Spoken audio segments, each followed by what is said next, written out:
The first time my 4-year-old daughter mentioned falling off a cliff, I thought she was describing a nightmare. We were walking through our neighborhood park when she suddenly stopped dead in her tracks beside a small retaining wall that couldn't have been more than 3 feet high. "I don't like walls," she said, backing away with genuine fear in her eyes. "It's just a little wall, sweetheart. It can't hurt you. Walls can be tall, and when you fall from tall walls, you don't get back up. Have you ever fallen from a wall, Mia?" She looked at me with those impossibly serious eyes that always made her seem older than her 4 years. "Yes, in my other life. I fell from the big rock wall, and my head broke, and I died." My blood ran cold, not because of what she said, but because of how she said it. Calm, matter of fact.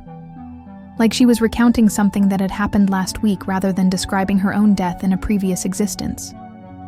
"Tell me about falling from the wall, Mia." "It was really high, higher than our house, and there were birds flying below me when I fell." "How did you fall?" "I was trying to get the flower, the pretty yellow flower that was growing in the crack.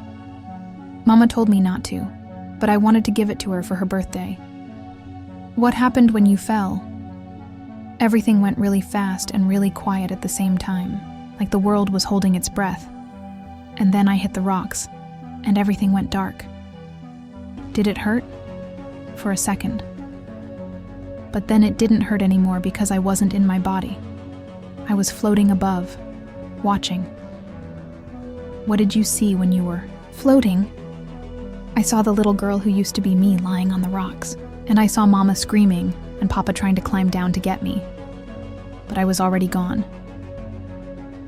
"My name is Rebecca, and this is the story of how my daughter Mia revealed memories of a fatal accident so specific, so geographically precise, that it led us on a journey across 3 states to find a grave that shouldn't exist, in a place we'd never been, for a child who died decades before Mia was born. Mia had always been different from other children her age, where most 4-year-olds were fearless, climbers, scrambling up playground equipment and furniture with abandon. Mia had an unusual fear of heights, not just tall slides or climbing structures. Any elevation above ground level would send her into panic attacks. "Come up the stairs, sweetheart," I would call when she froze halfway up our staircase. "I can't, Mama. What if I fall backwards? What if my head hits the floor and breaks?" What 4-year-old worries about their head breaking from falling down? Stairs? But Mia did. Constantly. She would only climb stairs if she could hold both railings, moving one careful step at a time, never looking down. Escalators were completely out of the question. They moved too fast, she would sob when we encountered them at the mall. "What if I fall? What if I can't get back up?" Even swings made her nervous. "Not too high, Mama. Please, not too high." She would only swing if her feet could touch the ground. And even then, she would grip the chains with white knuckles, her entire body tense with fear. But the most unsettling thing was her obsession with flowers growing in impossible places. Dandelions pushing through sidewalk cracks would captivate her for long minutes. Wildflowers clinging to the sides of buildings would make her stop and stare. "Look, Mama, the flower is so brave." "Why is it brave, sweetheart?" "Because it's growing where it's dangerous, where someone might fall trying to pick it." "Would you ever try to pick a flower from a dangerous place?" Her face would cloud over. "I did once, but I won't do it again. I learned my lesson." As if she had first-hand experience with the consequences of reaching for flowers in precarious places. The details about her other life emerged gradually over several months. She described living in a place with big rock, walls everywhere. "Like mountains?" I would ask. "Bigger than mountains. Like the walls went straight up to the sky, and there were paths along the top where people could walk and see everything below." "What could you see from the top?" "A big river that looked like a snake, and trees that looked like tiny green dots, and birds flying so far below that they looked like specks." She was describing a canyon, massive cliffs with river views and hiking trails along the rim. But we lived in suburban Ohio. Maya had never seen a canyon, never visited any place with dramatic elevation changes. Her geographical knowledge was limited to our neighborhood, her preschool, and the occasional trip to visit my parents 2 hours away. Yet she described canyon topography with the precision of someone who had lived there. "Tell me about the family you lived with before, Mia." "Mama Sarah and Papa David. They liked to walk on the paths at the top of the rock walls." "What were they like?" "Mama Sarah had long brown hair that she wore in a braid, and she laughed a lot. She made the best pancakes with blueberries." "What about Papa David?" "He was really tall and had a beard that was scratchy when he hugged me. He taught me how to identify different birds by their calls." "What did you like to do with them?" "We would go on walks every morning before it got too hot. Papa David would point out the birds, and Mama Sarah would tell me the names of all the plants." "What was your name in that family?" "Lucy. Lucy May Harrison." Lucy May Harrison. A complete name, delivered with the confidence of someone introducing themselves. "How old was Lucy?" 5. Almost 6. She was excited about starting first grade. "What happened to Lucy?" "She fell from the big rock wall, the one that looked down at the river." "Why was she on the wall?" "There was a pretty yellow flower growing in a crack. Lucy wanted to pick it for Mama Sarah's birthday."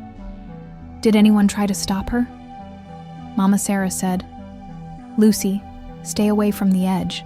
But Lucy thought she could reach the flower if she was really careful. "What happened when she tried to get the flower?" "The rock was loose. When Lucy grabbed it to steady herself, it broke away, and then Lucy was falling through the air." "How far did she fall?" "Really, really far. Papa David said it was almost 300 feet to the bottom." 300 feet, a specific measurement that a 4-year-old shouldn't know or understand. But Mia delivered it, with the precision of someone quoting an official report. "What happened after Lucy fell?" Mama Sarah screamed so loud that other people came running, and Papa David tried to climb down the rocks to get to Lucy, but the park rangers had to stop him because it was too dangerous. Park rangers, another specific detail suggesting this had happened in a national park or similar protected area. "How do you know about the park rangers?" "Because Lucy watched everything from above. Dead people can see what happens after they die." "What did Lucy see?" "She saw the helicopter come to take her body away. She saw Mama Sarah crying so hard she couldn't breathe. She saw Papa David punch a tree until his knuckles bled." The level of traumatic detail was staggering. The emotional specificity was impossible for a 4-year-old to fabricate. But where was this supposed to have happened, and when? "Mia, do you know what year Lucy fell?" "I don't know years, but it was when there were lots of people visiting because the leaves were changing colors. Autumn. Peak tourist season in areas known for fall foliage." "Do you remember where Lucy lived?" "In the town near the big rock walls, where lots of people came to take pictures." "What was the town called?" "I don't remember the name, but it was small, and everyone knew everyone. And when Lucy died, the whole town was sad." Over the next few weeks, I started researching canyon areas known for fall foliage and tourism. Grand Canyon, Zion, Bryce Canyon, Yosemite, the Colorado Rockies. Places where small towns existed near dramatic cliff formations. Places where a 5-year-old might fall 300 feet. Places where such an accident would devastate a small community. But I needed more specific information. "Mia, can you tell me more about where Lucy lived?" "There was a big sign when you drove into town, with a picture of the rock walls and words that Papa David read to me." "What did the sign say?" "Something about welcome, and something about being careful near the cliffs. A welcome sign with safety warnings. Standard for towns near hazardous natural features." "Was there anything special about the rock walls where Lucy lived?" "They were red. Really, really red. Like the color of fire." Red rock formations. That narrowed the possibilities significantly. Southwest United States, Utah, Arizona, Colorado. Were there other colors in the rocks? Yellow and orange and white, like stripes painted by God, Mama Sarah used to say. Sedimentary layers in desert canyon country. Did Lucy's town have a name that you remember? It started with an S, and it was hard to say. Can you try to say it? Sedona? Something like that. Sedona, Arizona, Red Rock Canyon country. Tourist destination, famous for dramatic cliff formations and fall colors. Small town where everyone would know everyone. Exactly what Mia had described. That evening, I started researching fatal accidents in the Sedona area. What I found made my hands shake. A news article from the Sedona Red Rock News, dated October 15, 2010. Local child dies in tragic fall from Cathedral Rock. I clicked on the article with trembling fingers. Lucy May Harrison, 5, of Sedona, died yesterday after falling approximately 300 feet from Cathedral Rock while hiking with her parents. The child apparently lost her footing while reaching for vegetation growing from a cliff face. Lucy May Harrison, age, 5,300-foot fall. Reaching for vegetation. Every detail Mia had provided. I kept reading through tears. Lucy was the daughter of Sarah and David Harrison, longtime Sedona residents. The family was hiking the popular Cathedral Rock Trail when the accident occurred around 2 p.m.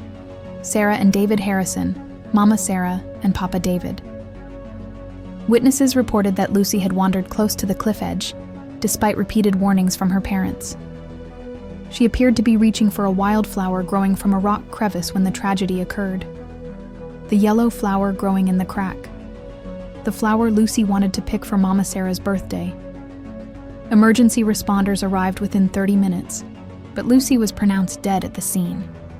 Her body was recovered by helicopter and taken to Flagstaff Medical Center.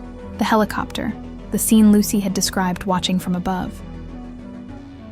The Harrison family has lived in Sedona for 8 years. David Harrison works as a naturalist guide, and Sarah Harrison teaches at Sedona Elementary School. A memorial service will be held this Friday at Sedona United Methodist Church. In lieu of flowers, the family requests donations to the Sedona Trail Safety Fund. In lieu of flowers, a heartbreaking detail for a child who died reaching for a flower. I printed the article and stared at it until my vision blurred. Everything Mia had told me about Lucy's death was documented in this 2010 news report. The names, the location, the cause of death, the circumstances.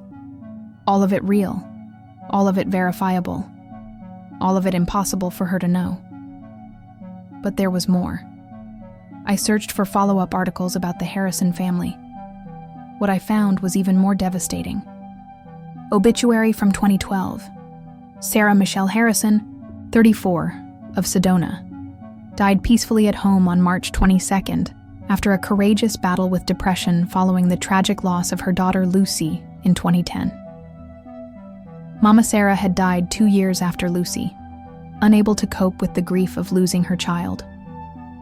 Sarah is survived by her husband David Harrison and is preceded in death by her daughter Lucy May Harrison. She will be remembered for her love of teaching, her passion for desert wildflowers, and her devotion to her family. Her passion for desert wildflowers, the flowers that had ultimately cost Lucy her life. But what about David? What had happened to Papa David? I found another article from 2015. David Harrison, former Sedona naturalist, dies in climbing accident, Papa David too. David Harrison, 41, died yesterday after falling from Doe Mountain while leading a hiking tour. Harrison, who worked as a naturalist guide for Red Rock Adventures, was reportedly demonstrating rock climbing techniques when he lost his footing.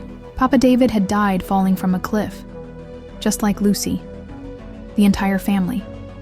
All of them dead. All of them gone.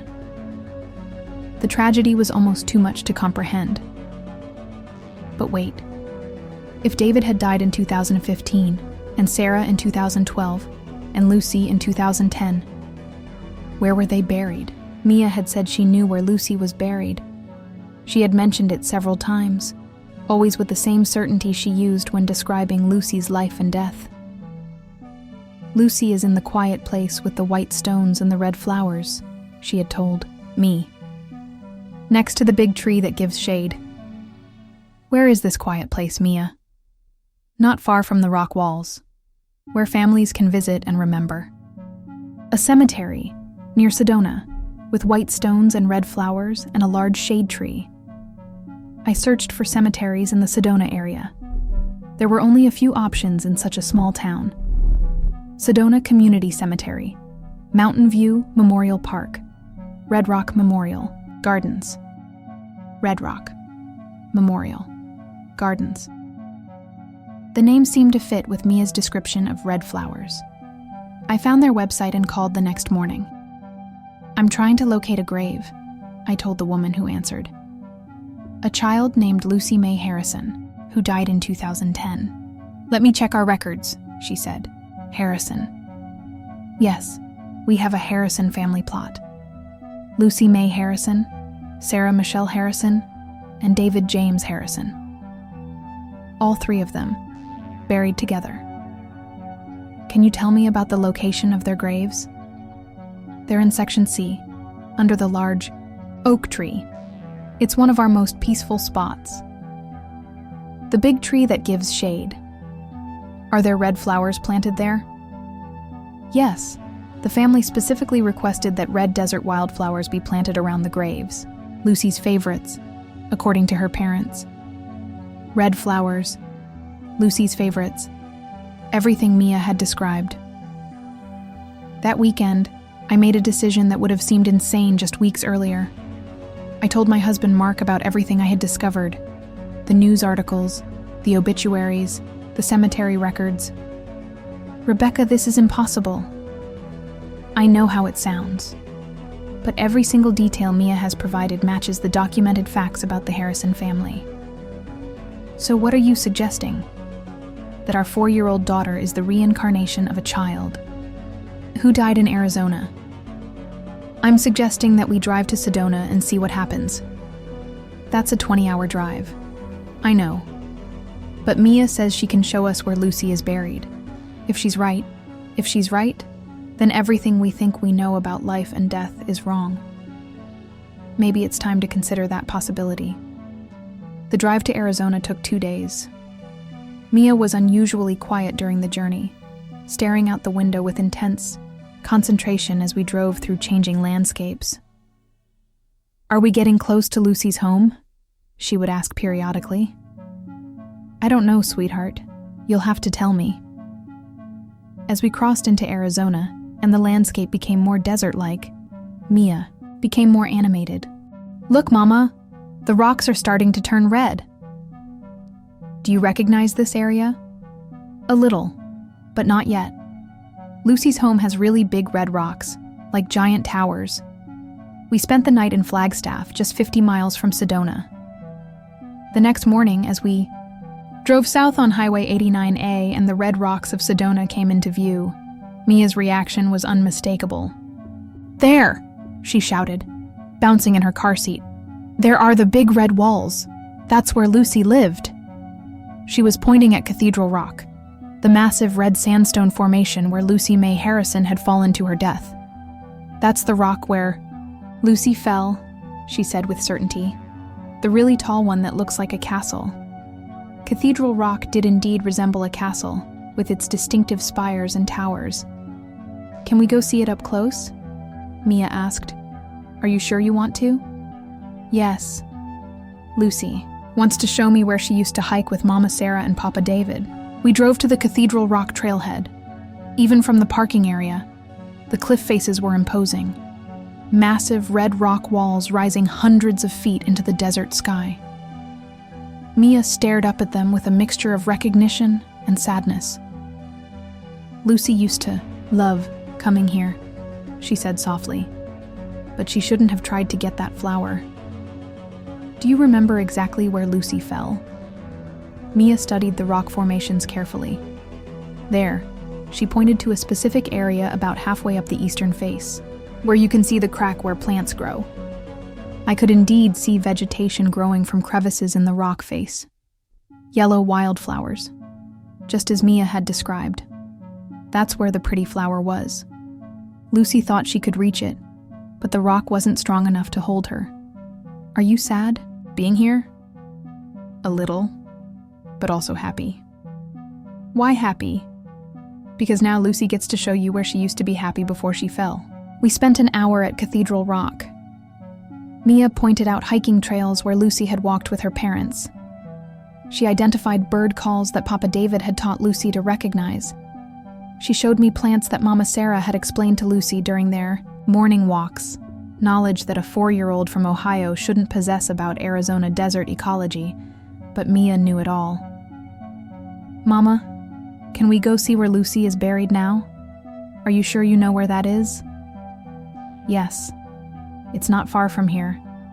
In the quiet place with the white stones. I had the address for Red Rock Memorial Gardens in my phone, but I wanted to see if Mia could direct us there without assistance. Which way should we drive? Mia considered this seriously. Back toward town, then turn where the big red rock looks, like a bell. Bell Rock, one of Sedona's most famous landmarks. A massive red sandstone formation that does indeed resemble a bell. Then what? Then go to the place with lots of green grass and white stones in rows. She was describing a cemetery, grass and headstones in organized rows.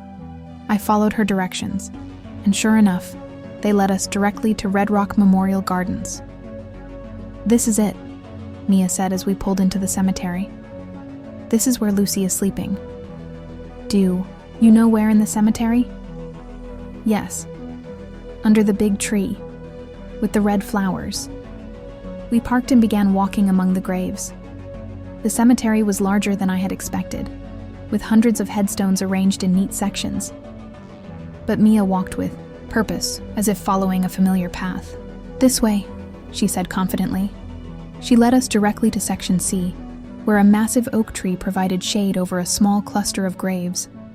And there, under the spreading branches, were 3 headstones with red wildflowers planted around them. Lucy May Harrison, beloved daughter, 2005-2010, forever in our hearts. Sarah Michelle Harrison, loving wife and mother, 1978-2012. Reunited with her angel, David James Harrison, devoted husband and father, 1974-2015. The family is together again. Mia stared at the graves in silence for a long moment. Lucy is here, she said finally, with Mama Sarah and Papa David. How do you feel seeing Lucy's grave? Sad that she died so young, but happy that her family is together again. Do you miss being Lucy? Sometimes. But Lucy's story is finished. Now it's time for Mia's story. What do you want Mia's story to be about? Being more careful than Lucy was, and helping other kids learn to be safe around high places. Is that why you remember being Lucy? To help keep other children safe?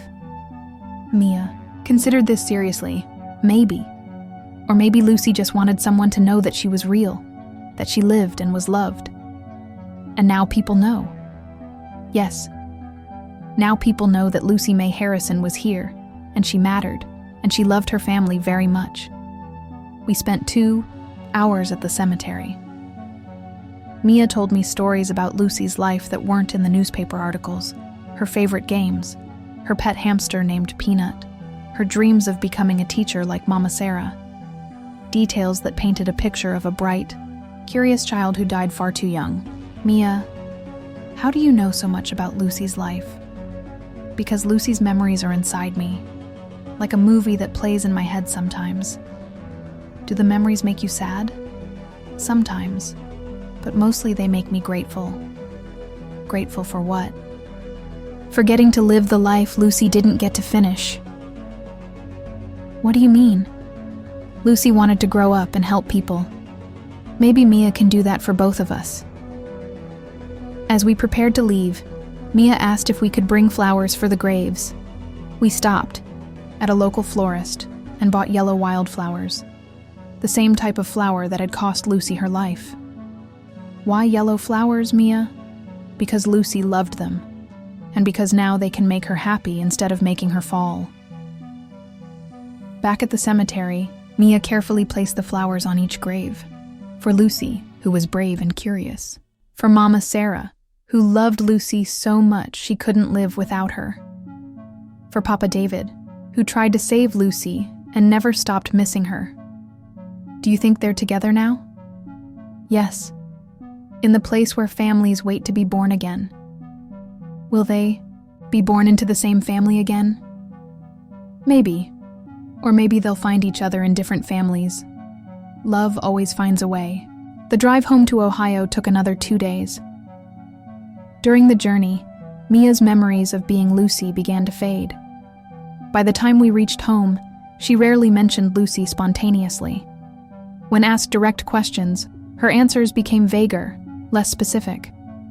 The detailed recollections were becoming distant, like half-remembered dreams. But certain things remained. Her heightened awareness of safety around elevated places, her love of wildflowers, and her knowledge of their names, her unusual maturity when discussing death and loss, and her absolute certainty that love survives death. Mama, she told me recently, I don't remember being Lucy as much anymore. Does that make you sad?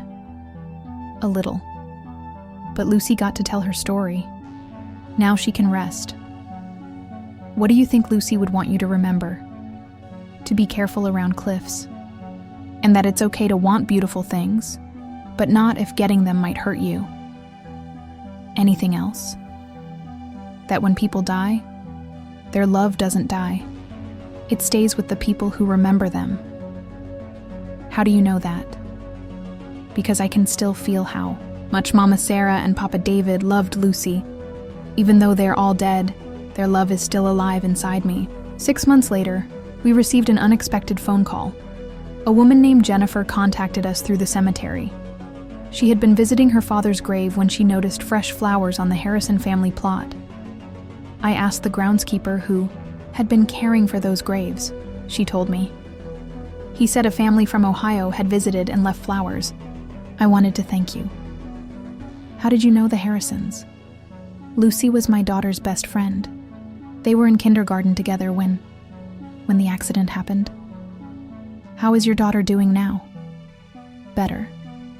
But she still misses Lucy.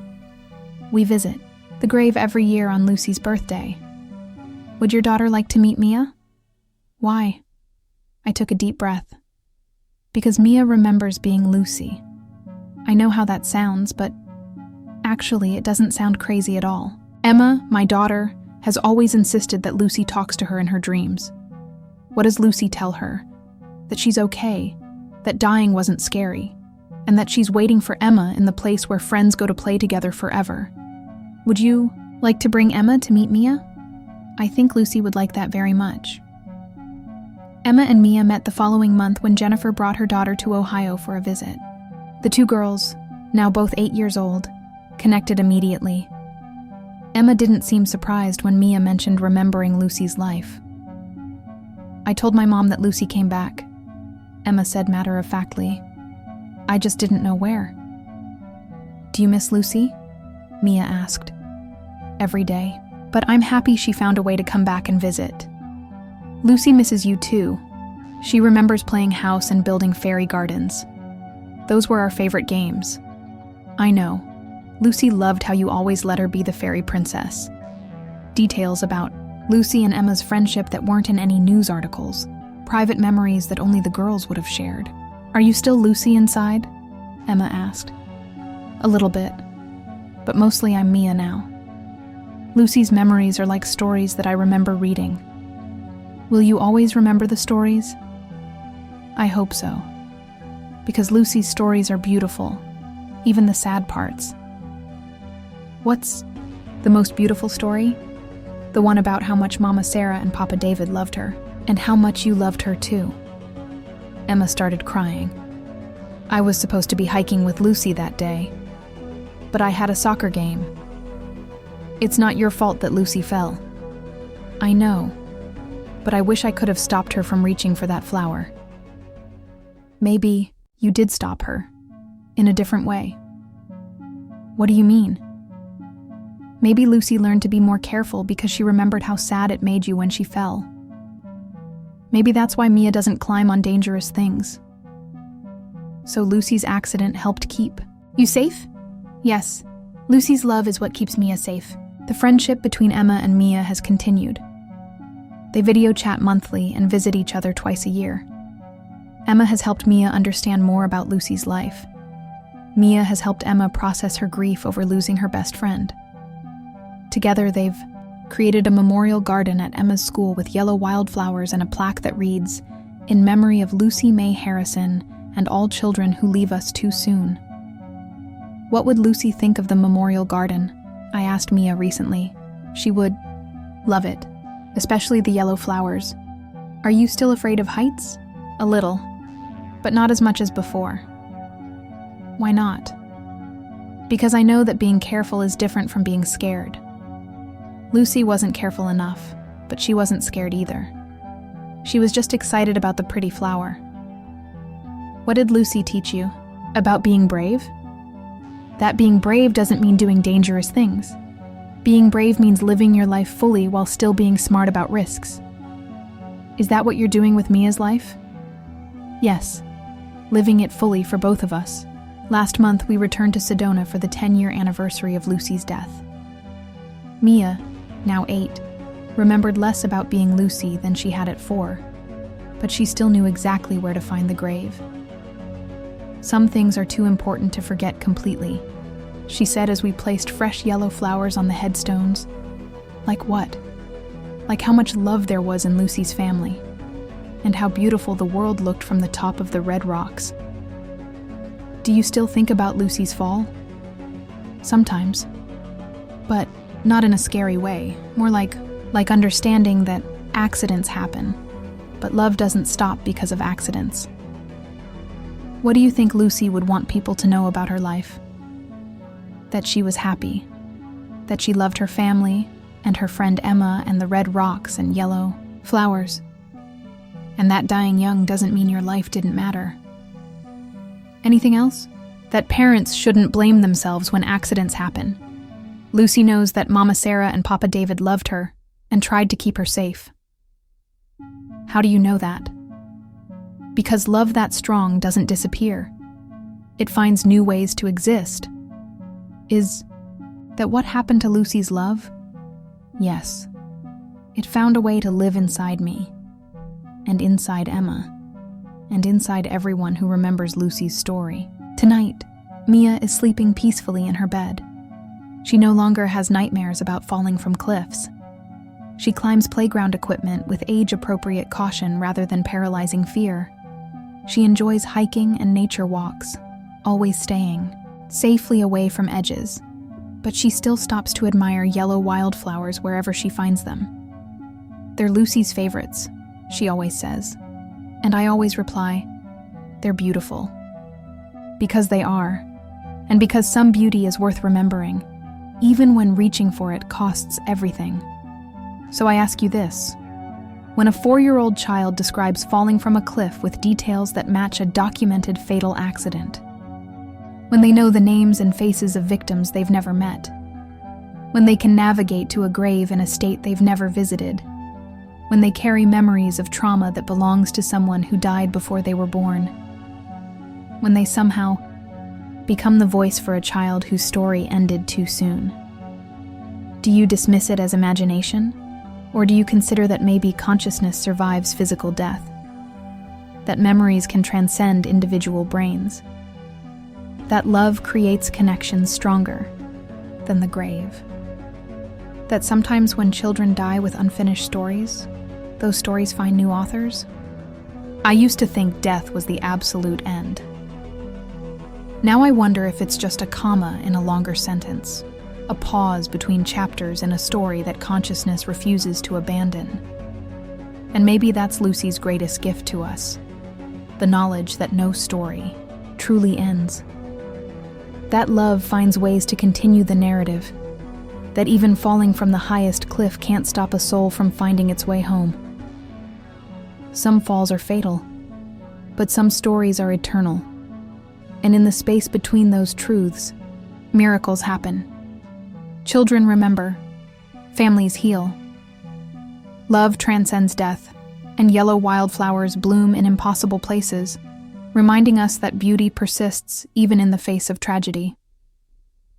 The rest is just gravity, and gravity only affects the body. The soul has wings.